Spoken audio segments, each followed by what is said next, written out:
So thanks, Vamos Virginia. comprendiendo, me van anotando, me van preguntando para volver a explicar a veces que sea necesario. Antes de llegar a la comprensión, ¿por qué? Porque de aquí parten varias patologías que hoy son muy frecuentes, como el hipertiroidismo, el hipotiroidismo y las alteraciones ¿sí? Entonces, es una clase súper importante. Por eso vayan preguntando a medida que vayan necesitando, ¿sí? Bueno, ¿qué recuerdan de la tiroides? ¿Qué recuerdan de la glándula tiroides? Porque teníamos un cartílago también. Ubicada en el cuello. ¿Por debajo de qué órgano? Debajo de la laringe y delante de la tráquea. En el inicio de la tráquea. ¿Cuáles eran sus lóbulos? ¿Lóbulo? Lóbulo derecho, lóbulo izquierdo, entre ellos un istmo, ¿sí? Y a veces tiene el lóbulo piramidal de la Lowitz, ¿sí? Muy bien, esta glándula tiroides, ¿recuerdan cuánto pesa? 15 a 20 gramos. Es una de las glándulas más grandes del cuerpo, pero ¿por qué es importante su peso? Porque a partir del peso nosotros vamos a saber si está hipertrofiado, ¿sí? Entonces eso es importante porque hay patologías como el bocio que tenemos que ver cuánto está avanzando de acuerdo al peso que tiene y al tamaño que tiene la glándula. Muy bien, anatómicamente no tiene mucho secreto. Histológicamente tiene una característica especial, que la glándula tiroidea está formada por células foliculares, ¿sí? Estas células foliculares están rodeadas de capilares, ¿sí? Estas células que son cuboides al principio forman una pequeña isla, ¿sí? Y a ese conjunto le llamamos folículo. Estas células cuboides o células foliculares secretan un líquido llamado coloide, ¿sí? Es como que tengamos pequeñas piscinas, ¿sí? Dentro de toda la glándula tiroidea. Entonces tenemos aquí a las células foliculares que secretan, vamos a ver que secretan más cosas, pero una de las cosas que secreta es el líquido coloide que se encuentra dentro de la luz de este gran folículo. Estos folículos están rodeados por capilares. Es muy importante que la glándula esté bien vascularizada para que pueda llegarle las hormonas y para que pueda secretar las hormonas que esta glándula produce, ¿sí? Dentro del coloide vamos a encontrar almacenada una proteína, una glucoproteína producida también por estas células foliculares. Esa glucoproteína es la tiroglobulina. Entonces, estas células foliculares van a producir, entre tantas cosas que va a producir, produce coloide y produce tiroglobulina, que es una proteína que se encuentra aquí alojada, ¿sí? O almacenada en el coloide. Dos cosas importantes. Hay también una célula, que es una célula clara, llamada célula C, que se encuentran en escasa cantidad y de forma muy separada alrededor de algunos folículos. Algunos folículos contienen esta célula C, porque vamos a ver más adelante que la glándula tiroides también produce una hormona llamada calcitonina, que es para regular la regulación del metabolismo del calcio. Pero la calcitonina se estudia más con la paratormona, ¿sí? En el capítulo de glándulas de hormonas tiroideas se estudia más las hormonas tiroideas metabólicas generales, que son la T3 y la T4, ¿sí? Pero también la tiroides o la glándula tiroidea produce gracias a su célula C, esta calcitonina, pero que lo vamos a estudiar en profundidad en paratormona. Muy bien. Vamos a recordar un poco cómo es que se produce el paso a paso de la estimulación de la tiroides. ¿Recuerdan en el hipotálamo cuál es la hormona que finalmente sirve para la tiroides? Hormona liberadora de tirotropina, ¿sí? O tiroliberina, ¿sí?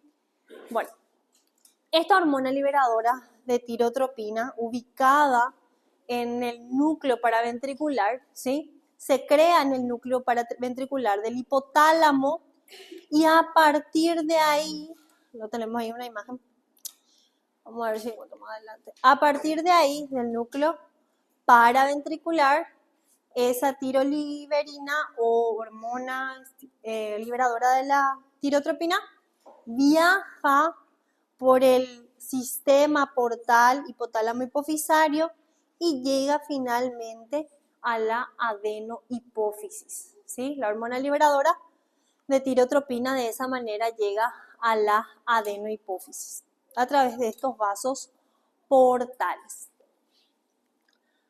Cuando la hormona liberadora de la tirotropina llega a la adenohipófisis, a las células de la adenohipófisis, ahora va a llegar a una célula que se llama tirotropa. La célula de la adenohipófisis que produce la TSH es la tirotropa. Entonces, esta es la célula tirotropa que se encuentra en la adenohipófisis. Ahora, esta hormona liberadora de tirotropina va a encontrarse con un receptor en la superficie de la célula tirotropa, ¿sí?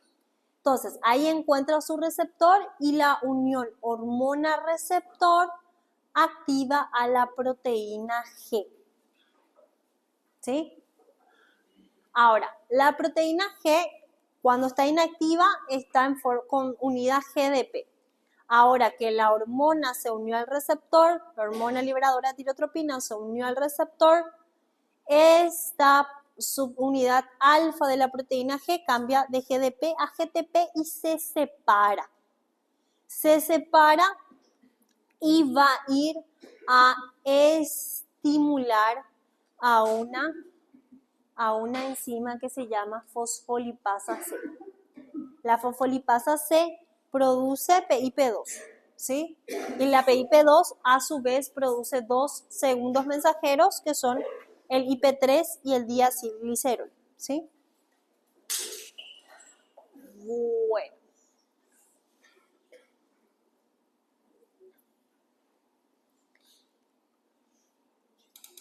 Ahora, otra vez, vamos a ubicarnos. Aquí, en el núcleo paraventricular del hipotálamo se produce la hormona liberadora de tirotropina. Ahora, hormona liberadora de TSH, igual más. Esta va a viajar por los vasos portales hipotálamo hipofisario y va a llegar aquí a la célula de la adenohipófisis. ¿Cómo se llama la célula de la adenohipófisis que va a recibir a la hormona liberadora? La tirotropa. Entonces, esta célula tirotropa que está aquí, lo vamos a maximizar acá. ¿Sí? Quiero que se ubiquen dónde estamos. Estamos en la adenohipófisis ahora. La célula tirotropa de la adenohipófisis tiene un receptor que va a recibir a la hormona liberadora de tirotropina. Entonces, este receptor de la adenohipófisis recibe a la hormona liberadora de tirotropina y la unión hormona-receptor activa una proteína G. O sea, este es un receptor unido a proteína G. Recuerden que aquellos receptores que están unidos a proteína G, esa proteína G va a estimular la producción de un segundo mensajero, que puede ser a través de la enzima adenilato ciclasa o a través de la enzima fosfolipasa C, ¿sí? Entonces, en este caso, Cuando la hormona liberadora de tirotropina se une a su receptor, este receptor está unido a proteína G y para activar la proteína G se cambia el GDP por GTP y queda activo la subunidad alfa que está unida a GTP. Esta subunidad alfa unida a GTP se separa de las otras dos porciones o las otras subunidades de la proteína G y se une a la fosfolipasa C para crear un segundo mensajero que es el PIP2 y a su vez el PIP2 se vuelve a subdividir en IP3 o fosfatidil-inositol trifosfato y diacilglicerol. Por su parte, el diacilglicerol va a activar a la proteína quinasa C y va a seguir toda una cascada enzimática. Pero ¿qué es lo importante aquí? Que el IP3, el segundo mensajero, recuerdan que el IP3 tiene relación con el calcio, ¿sí? Entonces, este calcio activa, ¿sí?, a los receptores, este IP3 activa a los receptores que están en el retículo endoplásmico para que estos receptores de IP3 puedan liberar calcio al espacio intracelular.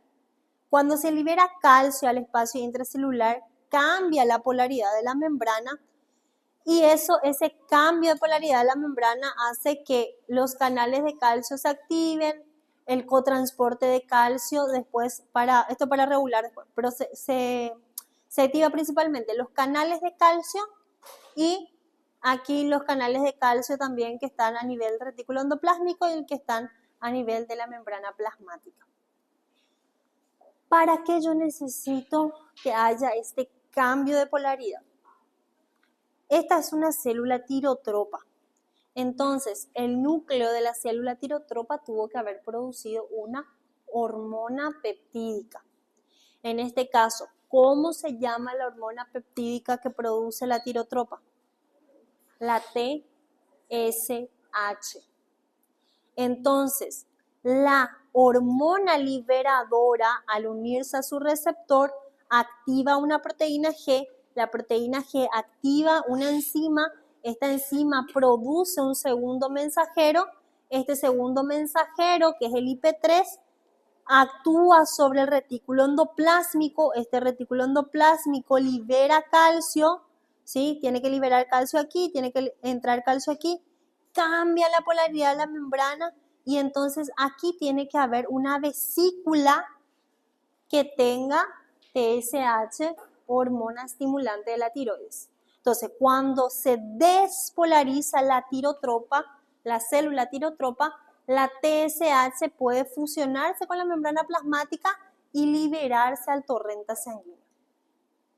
De esa manera, la hormona liberadora de la hormona de crecimiento permite la salida de la TSH.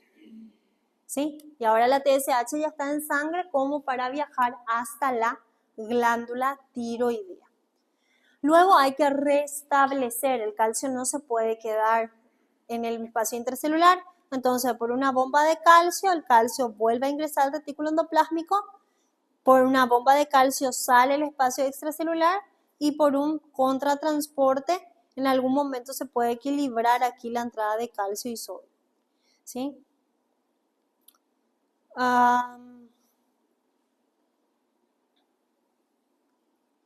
¿Qué tal? No les veo tan bien. ¿Dónde está la confusión? Se están ubicando donde estamos. Estamos hablando primero del hipotálamo y después de la adenohipófisis. ¿Sí? Vamos a dibujar. Vamos a tener muchos dibujos hoy.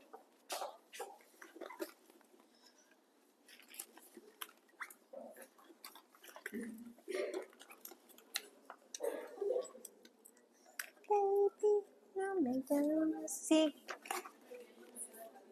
Sí, vamos a hacer ahora.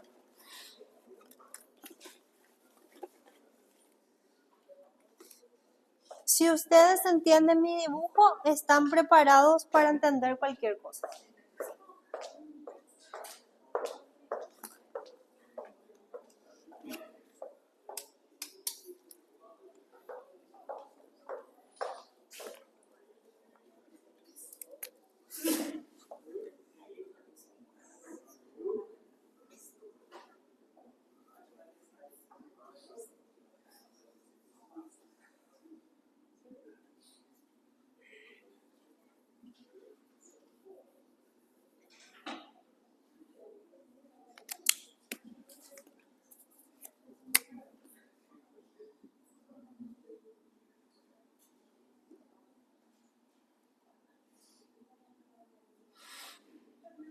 ¿Recuerdan qué son los núcleos?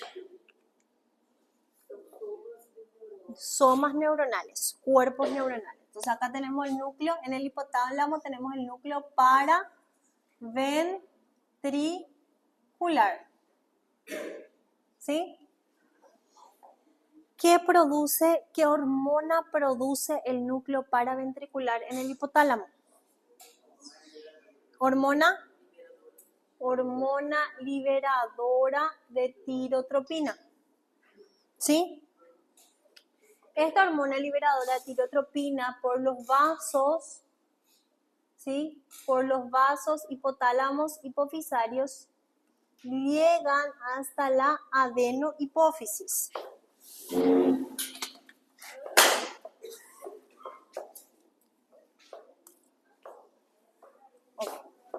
Lo siento, perdón.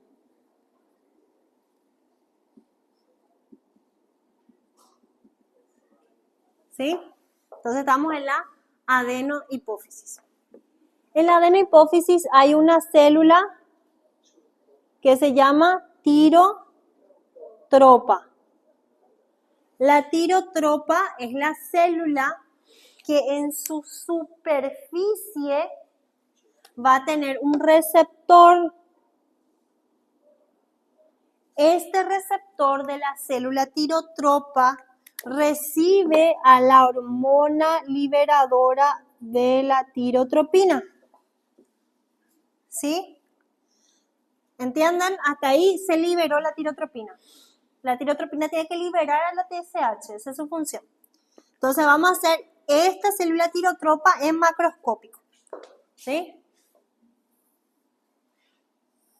Aquí está el espacio. Este es el espacio intracelular. Este es el espacio no extracelular como tal, porque está entre una célula y otra. Sí, vamos a llamarle espacio intersticial. Muy bien. Que también es un espacio extracelular, pero para que tenga sentido el espacio intersticial. Entonces, en la membrana plasmática de la célula, esta es la célula tirotropa de la adenohipófisis, hay un receptor. Este receptor es el receptor para la hormona liberadora de tirotropina. ¿Sí? ¿Qué pasa con los receptores de membrana? Los receptores de membrana normalmente están acoplados a una proteína. ¿Cómo se llama esa proteína? Proteína G.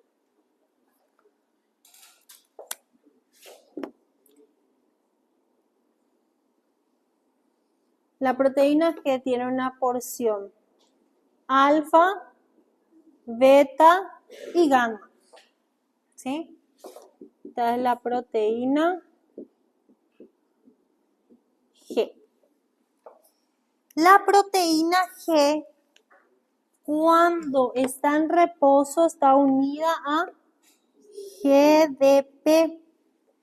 Pero una vez que la hormona liberadora de tirotropina se une al receptor, la porción alfa cambia su GDP por GTP y ahí la porción alfa se desprende y va a activar a una enzima que también está en la membrana plasmática. En este caso, la enzima es la fosfolipasa C. En vez de que sea una adenilato ciclasa, es una fosfolipasa C, una enzima que produce segundos mensajeros. ¿Por qué necesitamos tener segundos mensajeros? Porque acá la hormona no entró a la célula. La hormona no entró al interior de la célula. Entonces necesitamos transmitir la información que trae la hormona. Esta información que trae la hormona se atraviesa por un receptor y avisa a una proteína G para que la proteína G avise a la fosfolipasa C. Entonces, cuando la porción alfa de la proteína G se une a la fosfolipasa C, la fosfolipasa C es una enzima que produce una catalización de enzimas que luego van a volver a fosforilar. Entonces, acá la fosfolipasa C produce PIP2 y a su vez el PIP2 produce IP3 y diacilglicerol. Estos son segundos mensajeros, es decir, que esta información que trajo la hormona liberadora de tirotropina, gracias a los segundos mensajeros va a llegar al interior de la célula. ¿Hasta ahí? Por eso les hice forzado el resumen de la clase de introducción, para entender dónde están los receptores, cómo van a funcionar cada uno, ¿sí? Muy bien. El diacilglicerol se encarga de una enzima que se llama PKC, proteína quinasa C, pero ese no vamos a usar todavía. Ahora, el IP3, vamos a ver acá. Acá está el núcleo de la célula tirotropa, que está unido a retículo endoplásmico, y el retículo endoplásmico está unido a aparato de Golgi. Si esta es una célula tirotropa, esta es una célula que recibió el estímulo para que su ADN se convierta en ARN mensajero. Este ARN mensajero dijo a este retículo endoplásmico que produzcan y encapsulen en vesículas una hormona peptídica que es la TSH, la hormona estimulante de la tiroides. Eso ya está guardado en la adenohipófisis. Eso ya está guardado en la célula tirotropa de la adenohipófisis. ¿Sí? Entonces, eso ya está ahí. ¿Qué hace el IP3? El IP3 va al retículo endoplásmico donde tiene su receptor. ¿Qué provoca el IP3? Provoca que se libere calcio al espacio intracelular a través de un canal.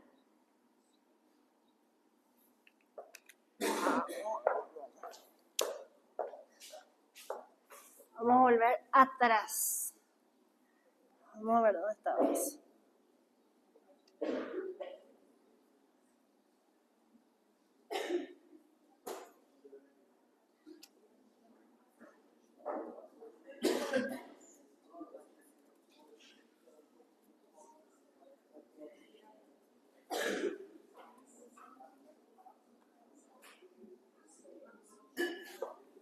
Acá.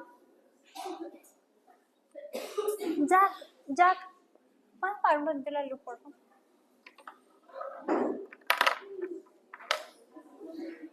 Fíjense, esta es la primera clase de endocrino. Tenemos receptores unidos a canales iónicos. Tenemos receptores que están unidos a proteínas G. Dentro de esta clasificación, nosotros tenemos receptores unidos a proteína G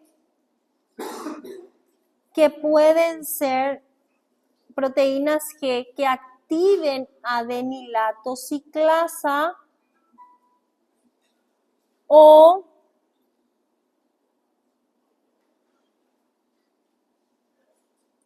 receptores que activen fosfolipasa C. ¿Sí?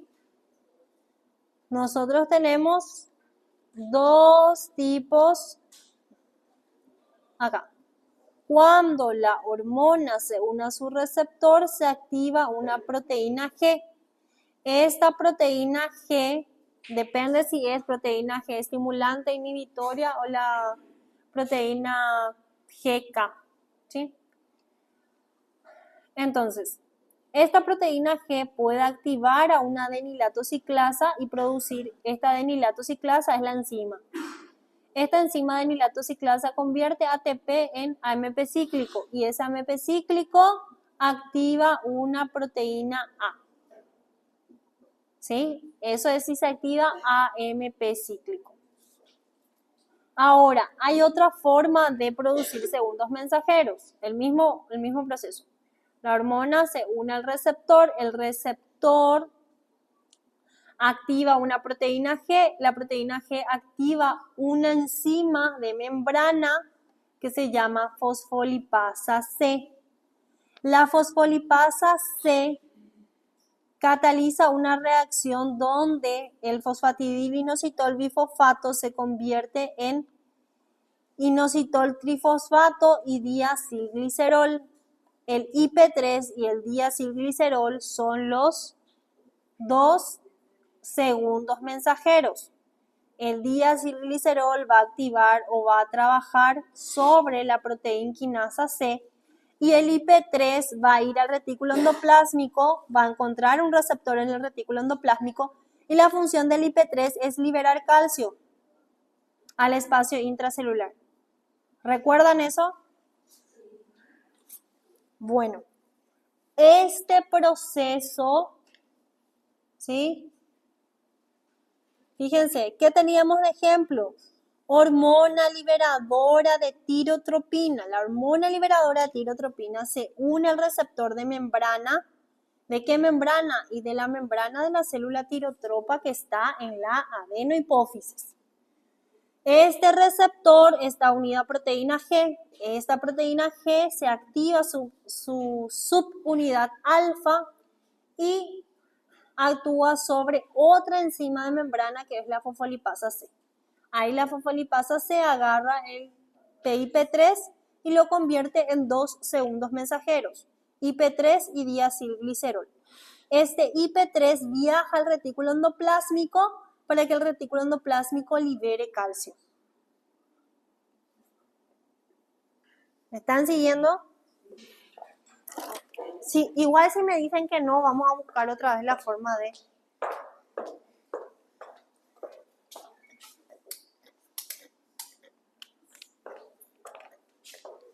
Entonces acá se liberó el calcio.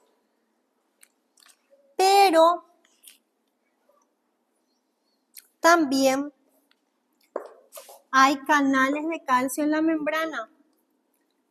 Si acá se liberó calcio, cambia un poquito la polaridad de la membrana y permite la entrada de más calcio por su canal.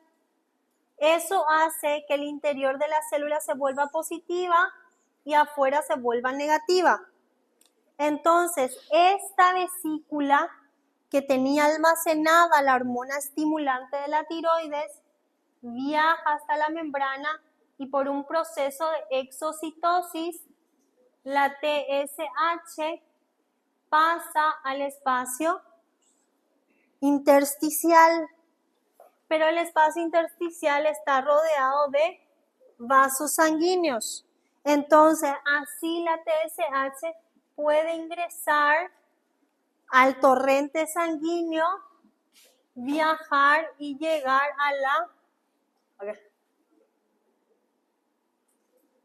hasta la glándula tiroides. Entonces, esta TSH va a llegar a la glándula tiroides y en la glándula tiroides hay una célula que se llama célula folicular o folículo.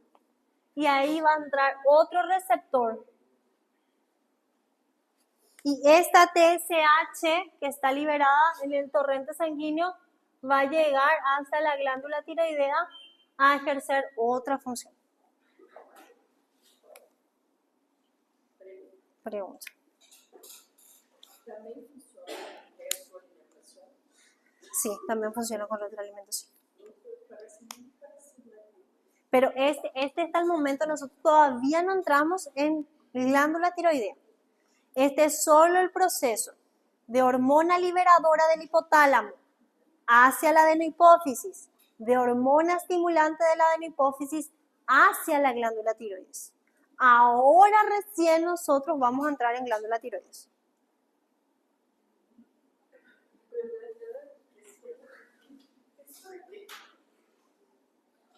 Endocrino tiene mucho de biología. ¿Sí? Eso es lo que quiero. Acá el hipotálamo generó su liberadora, que viajó hasta la adenohipófisis y se produjo esto, para que se pueda liberar la hormona estimulante de la tiroides al torrente sanguíneo. Y del torrente sanguíneo, acá todo lo que es la vascularización de cabeza y cuello, llega hasta la tiroides, hasta la glándula tiroide o tiroidea. Ahora vamos a ver cómo esta hormona estimulante de la tiroides realmente va a estimular a esta glándula. Ahora recién. ¿Sí? Todavía no se produjo las hormonas tiroideas. ¿Preguntas? Van a tener que hacer trabajo después de eso, para que se fije la información.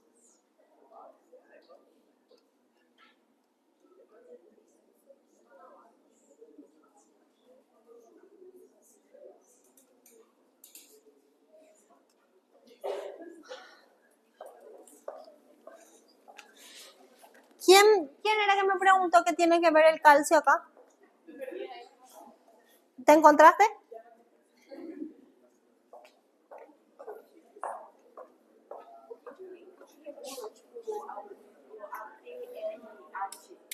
Ela chegou na adenohipófise, tem alguma coisa tipo acetilcolinesterase lá que destrói, uma coisa assim, para ficar o mesmo processando.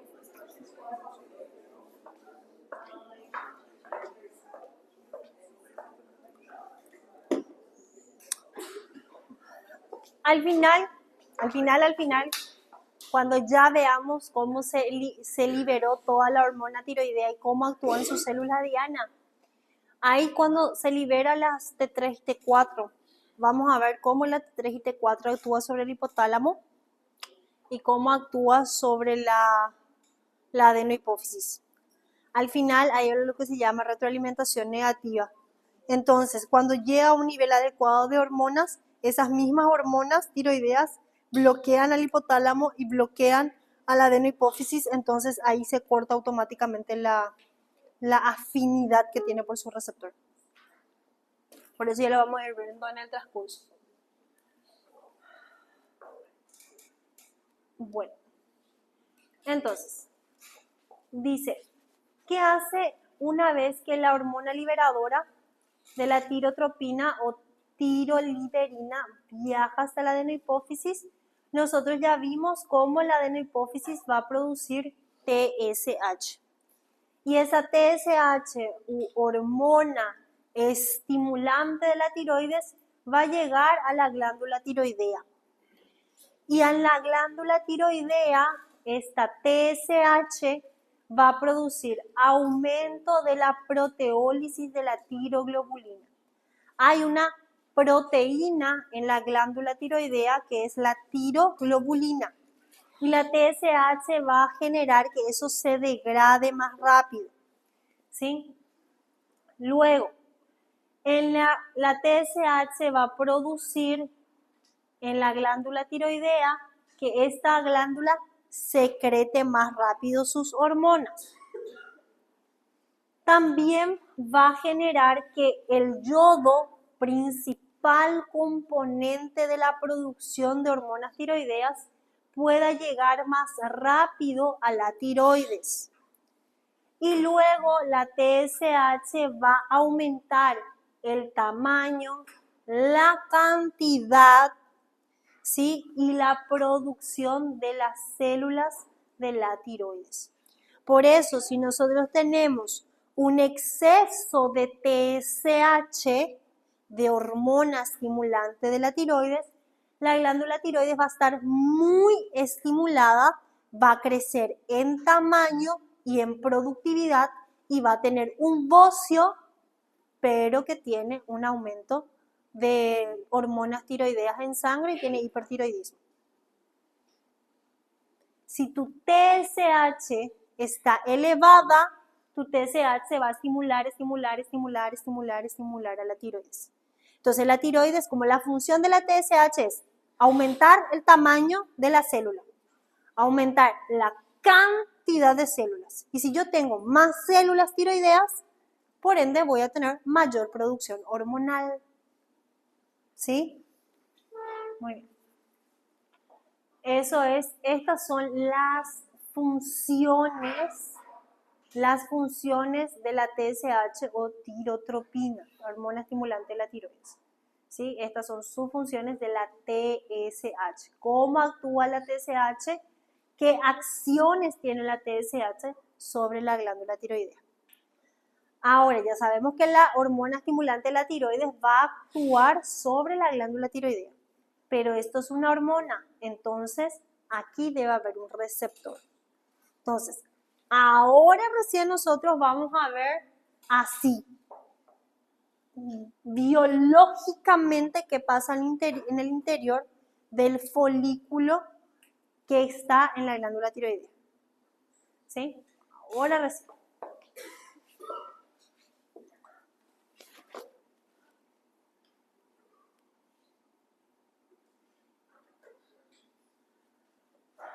Bueno.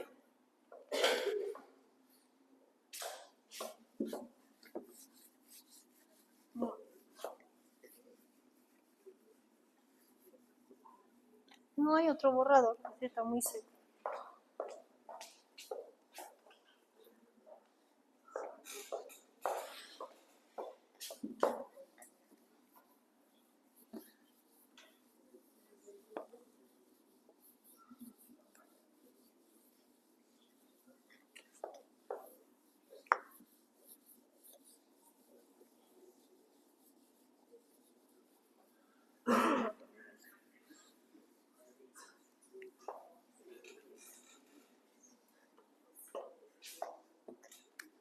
Bueno. Ahora dice, los efectos de la hormona estimulante de la tiroides sobre las células tiroideas son el resultado de la activación del AMP cíclico, que es el segundo mensajero. Entonces, el segundo mensajero que se produce en la unión hormona-receptor a nivel de la adenohipófisis es por la fosfolipasa C. Produce IP3 diacilglicerol. Pero cuando la adenohipófisis ya liberó su TSH, la TSH va a viajar hasta la glándula tiroidea y la glándula tiroidea va a producir otro segundo mensajero que es el AMP cíclico. ¿Sí? Ahora vamos a ver, dice la TSH se une con su receptor específico en la superficie de la membrana basal de la célula tiroidea. Las células tiroideas tienen dos membranas, tienen una membrana basal y una membrana apical. ¿Sí? Ahora vamos a ver cómo se distribuye esto. Ahora, aquí, la TSH se une con su receptor. Este receptor de TSH, esto es la glándula tiroidea, está unido a una proteína G estimulante, la S es estimulante. Entonces, la unión hormona-receptor activa a la proteína G, esta proteína G cambia su GDP por GTP y la subunidad alfa activa una adenilato ciclasa. La adenilato ciclasa transforma el ATP en AMP cíclico y este AMP cíclico es el segundo mensajero que va a activar a la proteína quinasa A y la proteína quinasa A va a generar una serie de cascadas enzimáticas que va a generar que esta célula tiroidea finalmente libere su T3 y T4. Acá dice la PKA o la proteína quinasa A aumenta la cantidad de yoduro de sodio que ingresa a la célula, aumenta la cantidad de tiroglobulina disponible y aumenta la cantidad de peroxidoso tiroidea peroxidasa. ¿sí? El peroxidasa. Ya vamos a ver para qué sirve cada una de estas cosas, ¿sí? Bueno.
Muy bien.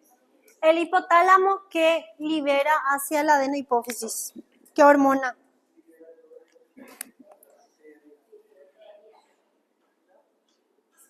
La TRH actúa sobre la adenohipófisis para que la adenohipófisis produzca TSH. Ahora vamos a ver cómo la TSH va a actuar sobre la glándula tiroidea. La función de la TSH finalmente es que la glándula tiroidea produzca T3 y T4 y estas son las hormonas tiroideas que van a actuar sobre los órganos efectores o órganos diana. ¿Sí? Esta unión de la TSH hacia la glándula tiroidea es lo que vamos a ver ahora. Entonces, está el torrente sanguíneo. ¿Sí? Después en la glándula tiroidea nosotros tenemos células así, folículos, que están rodeados por células foliculares, ¿sí? El lado que está hacia la sangre es la membrana basal, este que está del lado de la sangre, esa es su membrana basal. Y la que está, acá adentro es el folículo. O sea, mejor dicho, este es el coloide. La membrana que está hacia el coloide es la membrana apical. ¿Sí? Esta es la célula folicular.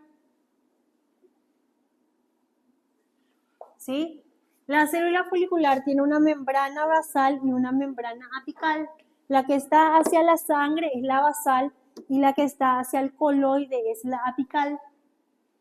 Entonces, en el interior de estas células van a ocurrir todos los cambios que van a liberarlo hacia el coloide, así, de la célula hacia el coloide y del coloide hacia la célula y de la célula hacia la sangre.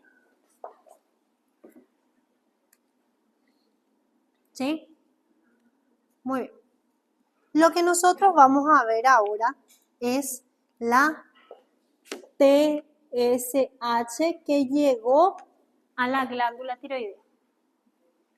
Aquí la TSH va a actuar va a salir la TSH del torrente sanguíneo y va a actuar aquí sobre la membrana basal. ¿Sí? Entonces tenemos una membrana basal y tenemos una membrana apical. ¿Sí? Hacia aquí está relacionado con la sangre. Y hacia aquí está relacionado con el coloide. ¿Sí? Muy bien. En la membrana basal tiene que haber alguien que le reciba la TSH. Un receptor de TSH. Entonces la TSH sale de la sangre, esta vino de la adenohipófisis, sale de la sangre y se une a su receptor. Pero la TSH tiene un receptor de membrana, es decir, la TSH no puede entrar al interior de la célula. ¿Qué tiene que tener el receptor? ¿Unido a qué tiene que estar el receptor? Tiene que estar unido a una proteína G con su subunidad alfa, beta y gamma. Ya que la TSH se unió a su receptor, se activa esta subunidad alfa GTP y viaja esta subunidad alfa GTP hacia, en este caso, una enzima que también está en la membrana basal. En este caso, la TSH tiene relación con la enzima adenilato ciclasa. Entonces, cuando la proteína G en su subunidad alfa, que es la que está activa, se une a la adenilato ciclasa, ¿qué hace la adenilato ciclasa? Agarra un ATP y lo convierte en AMP cíclico. A su vez, este es el segundo mensajero. ¿Sí? Ese AMP cíclico activa a una proteína quinasa A. Y esta proteína quinasa A se encarga de estimular todas las reacciones que va a haber en el interior de la célula folicular, en este interior, antes de que pase hacia el coloide. ¿Sí? ¿Me están siguiendo? Entonces, la hormona liberadora de tirotropina, cuando actúa en la adenohipófisis, estimula una fosfolipasa C. Ahora, la hormona estimulante de la tiroides, cuando actúa sobre las células foliculares de la tiroides, actúa asociado a adenilato ciclasa. Y eso es lo que tiene que diferenciar. ¿Sí? Preguntas. Ay, ¿qué van a...? Ajá. Bueno.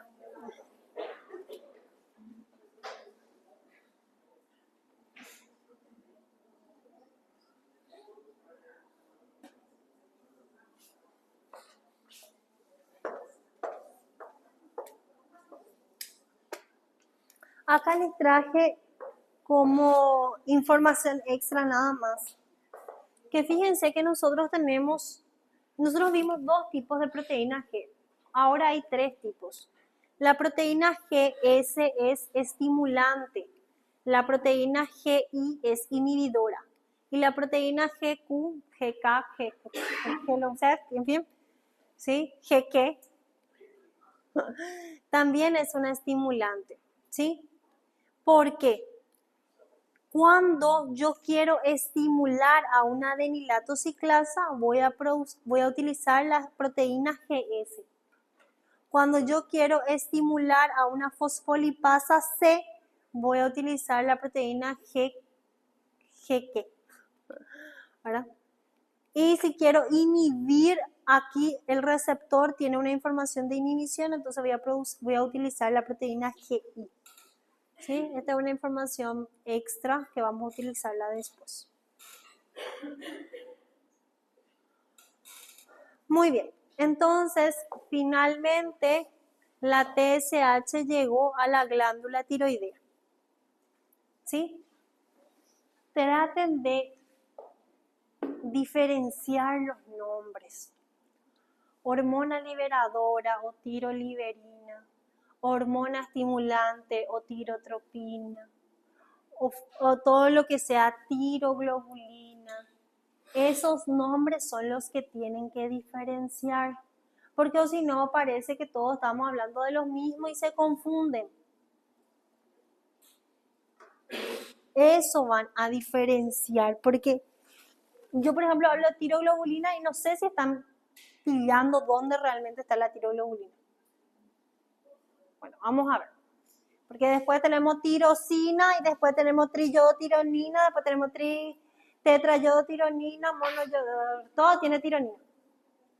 Porque en su base todas tienen un aminoácido que es la tirosina. Por eso de ahí vienen todos sus nombres. Entonces, ya vimos cómo el hipotálamo va a actuar sobre la adenohipófisis a través de su hormona liberadora. Ahora la adenohipófisis secreta la hormona estimulante de la tiroides que va a ir a actuar hacia la glándula. Y finalmente la glándula tiroidea va a producir 3 tipos de hormonas: la T3, la T4 y la calcitonina. En este caso, la más importante en el metabolismo general del cuerpo es la T3 y la T4. La triyodotironina y la tetrayodotironina, o también llamada tiroxina. En cantidad, la mayor parte de las hormonas secretadas por la glándula tiroidea es la T4. 93% de las hormonas son T4 y solo el 7% son T3. Pero, la forma en la que utiliza el órgano diana es T3. Entonces, por más que en cantidad sea mayor la T4, cuando se va a utilizar en el órgano diana, la T4 se convierte en T3 y esta T3 es la que puede ingresar en el interior del órgano diana. Entonces, en potencia, la T3 es 4 veces más potente que la T4, pero en cantidad la T4 es mayor, porque esa es una forma de regulación, porque nosotros podemos tener hormonas tiroideas de reserva hasta 3 meses. Hasta 3 meses. Entonces, ¿por qué, doctora? ¿Para qué si va a usarse como T3? ¿Por qué no se forman nomás ya todas en T3? Porque si todas se forman en T3, se van a usar demasiado rápido. Entonces, el hecho de que tengan que pasar de convertirse de T4 a T3 para ser utilizadas es una forma donde el cuerpo tarda más en utilizar. Entonces, tenemos más reservas en el cuerpo. Por eso cuando te piden tus análisis para controlar a la tiroides, te piden T4 libre. Te pide T3 total y te pide T4 libre. TSH, T3 y T4 libre. Eso es lo que se pide en un laboratorio. ¿Alguien aquí ya se hizo algún examen de tiroides?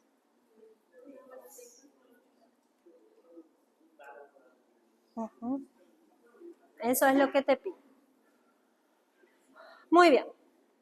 Entonces, la hormona tiroidea produce calcitonina por sus células C, T3 y T4 por sus células foliculares.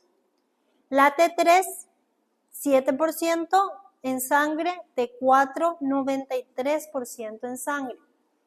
Pero en potencia, la T3 es más potente que la T4. ¿Cómo se usa en el órgano diana? T3. Entonces, para este T4 se debe convertir en T3 para que ejerza su acción en el órgano villano, el órgano final que va a recibir a la hormona tiroidea.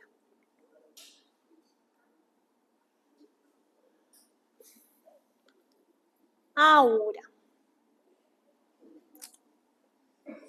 nosotros necesitamos un ion esencial para producir hormonas tiroideas.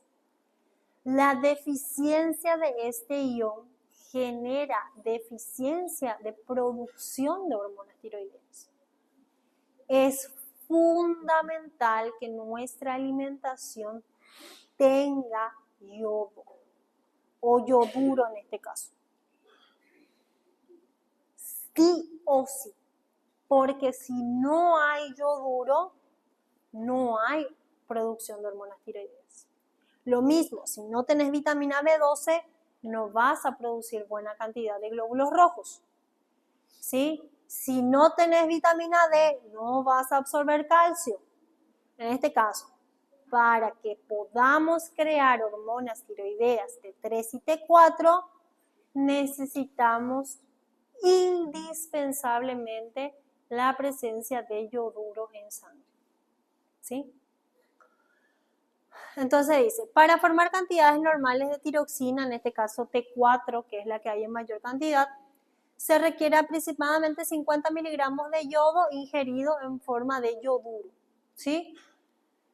Para prevenir, porque había muchas patologías tiroideas, para prevenir esta falta de yodo en los países de Latinoamérica, no sé si en todos los países, pero en los países de Latinoamérica se ha hecho una ley para que la sal, el cloruro de sodio, esté yodada.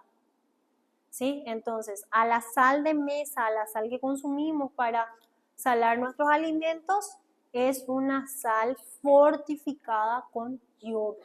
Entonces, tiene cloruro de sodio yodado.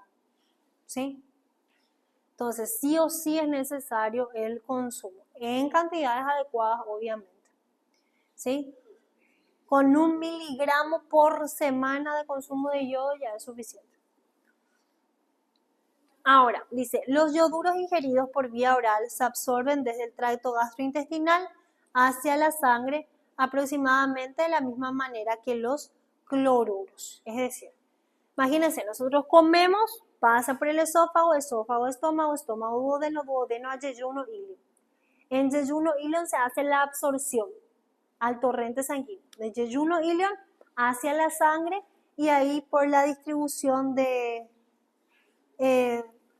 vasos sanguíneos, ¿sí? Finalmente ese yodo, ¿sí? Que va a pasar de la vena porta a la vena suprahepática, de la vena suprahepática al corazón, del corazón a nivel de lo que es la circulación menor, primero va a los pulmones, de los pulmones va otra vez a la aurícula izquierda, de la aurícula izquierda al ventrículo izquierdo, del ventrículo izquierdo a la aorta, de la aorta a los troncos, de los troncos a la carótida, y ahí recién por la carótida externa hay una rama que es la tiroidea superior, llega el yodo a la glándula tiroidea. ¿Están siguiendo el paso? No era en vano que estuvieron tanto dolor de cabeza por anatomía. ¿Sí? Por algo. Tiene sentido de por qué estudiamos de esa forma tan profunda.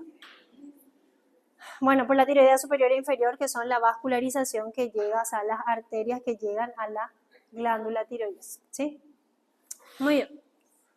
Entonces, así finalmente ese yodo que entró por boca y se procesó por todo el gastrointestinal, llegó al corazón y finalmente a la glándula tiroides. Ahora yo tengo yodo en el capilar que está rodeando a la célula folicular. Célula folicular más coloide forma el folículo tiroideo. Estas células cuboides o células foliculares secretan coloide. coloide más células foliculares forman folículo tiroideo. Este folículo tiroideo, aquí es su membrana, aquí es su membrana basal y aquí es su membrana apical. Su membrana basal va a recibir el yodo que trajo este capilar y va a ingresar el yodo. Se va a procesar aquí en el interior de la célula y finalmente el yodo va a llegar al coloide. Ahora vamos a hacer este zoom y vamos a explicar cómo ingresa.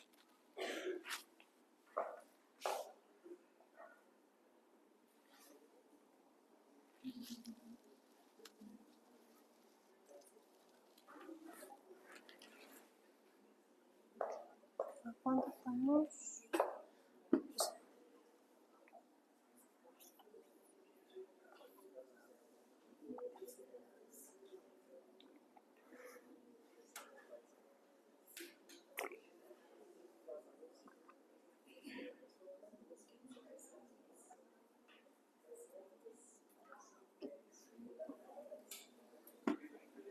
Bueno.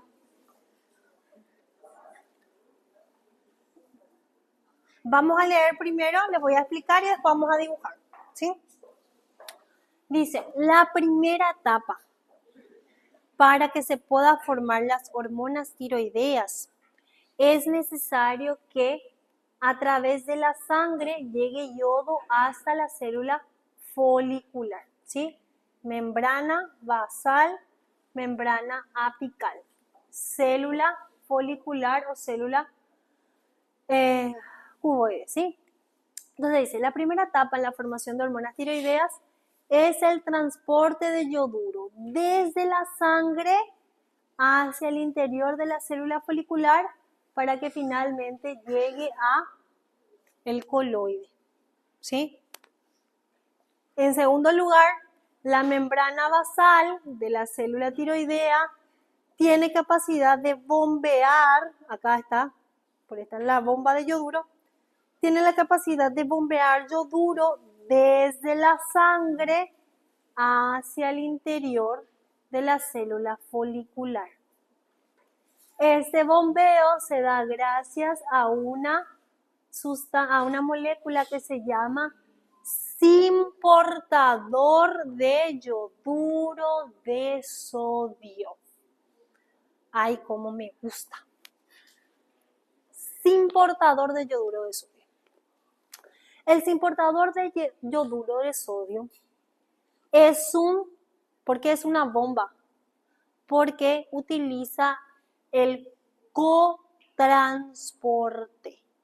El cotransporte es un transporte activo secundario. Gracias a este simportador, la fuerza del sodio y la fuerza del yoduro, ¿sí?, ingresan al interior de la célula. Pero si este es un transporte activo secundario, quiere decir que hubo alguien que generó energía antes como transporte activo primario. ¿Quién es el que generó esa energía previa? ¿Dónde está mi ATPasa? No se ve acá. Pero acá tiene que haber una ATPasa. ¿Y qué hacía la ATPasa? Quitaba 3 sodio, metía 2 potasio. Y esa ATPasa, esa bomba ATPasa de sodio y potasio, es la que da la energía al simportador para el que el simportador pueda meter en la célula folicular al yoduro y al sodio. Y entró sodio. A mí sodio acá no me sirve. Me sirve para despolarizar la membrana, perfecto. Y para que el yoduro pueda llegar al coloide. Pero yo ya tengo, acá el yoduro va a viajar y va a irse al coloide. Pero adentro se quedó sodio. El sodio yo lo tengo que volver a expulsar por la ATPasa, por la bomba de sodio y potasio. ¿Sí? Muy bien.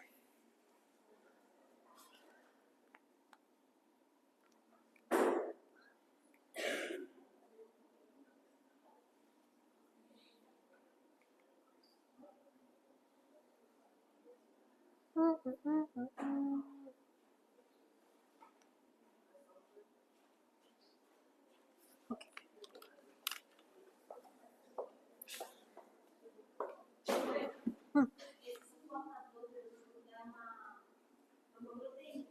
El zinc portador es una proteína cotransportadora. Sodio y yoduro. Ya vamos a ver.